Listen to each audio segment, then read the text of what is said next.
Les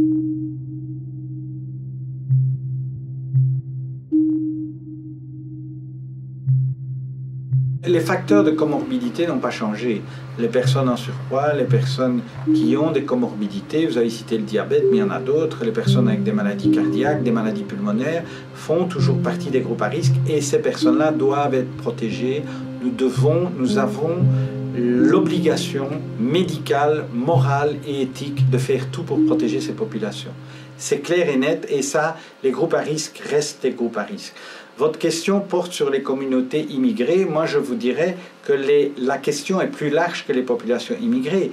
Les groupes vulnérables sont les groupes qui sont socio-économiquement les plus défavorisés, ce sont les plus pauvres, ce sont ceux qui vivent donc dans des conditions de logement qui sont nettement moins adaptées. Vous savez, si vous avez une maison à Rixensart avec un jardin de 300 mètres carrés et 3 étages et 20 pièces, et que vous êtes à 2 pour vivre dedans, vous aurez moins de chances d'attraper le coronavirus que si vous êtes à 15 dans une pièce de 60 mètres carrés. Voilà, ça c'est la réalité du terrain. C'est pas seulement parce que vous êtes ethniquement ceci ou ethniquement cela, c'est tout simplement parce que vous avez ou pas les moyens de vous payer un logement qui vous permette de vivre, de survivre et de sortir à l'extérieur. Tout le monde n'a pas cette chance-là.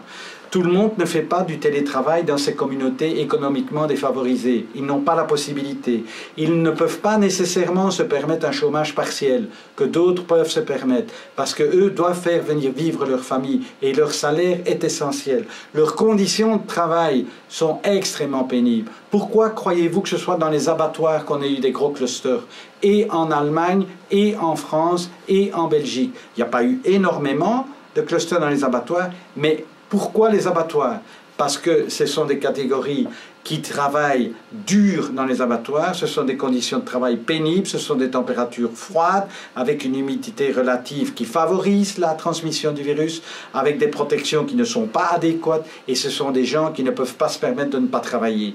Donc voilà, ce sont les pauvres de notre société, appelez-les de tout ce que vous voulez, et greffez-y un facteur ethnique si vous voulez, mais ça ne définira pas les populations vulnérables. Les populations vulnérables sont vraiment les pauvres de notre société qui ont du mal économiquement, qui ne comprennent pas nécessairement les mesures. Si je vous dis que même moi, qui travaille sur le Covid à longueur de journée à des mesures que je ne comprends pas et que je ne suis pas capable de vous expliquer, imaginez-vous quelqu'un au fin fond du quartier des Marolles, quelle que soit d'ailleurs son origine ethnique, quelle que soit sa citoyenneté, imaginez-vous qu'il comprenne une seconde ce qu'on vient de lui dire du CNS. Il ne sait même pas ce que c'est le CNS. Vous imaginez une seconde qu'il va suivre la télévision pour voir quelles sont les mesures du jour. Imaginez-vous une seconde cela? Non, personne ne peut s'imaginer cela.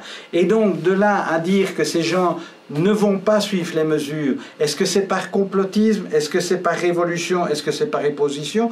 Mais non, pas du tout. C'est tout simplement parce que personne ne leur a expliqué dans un langage simple, audible, compréhensible ce qu'il fallait faire.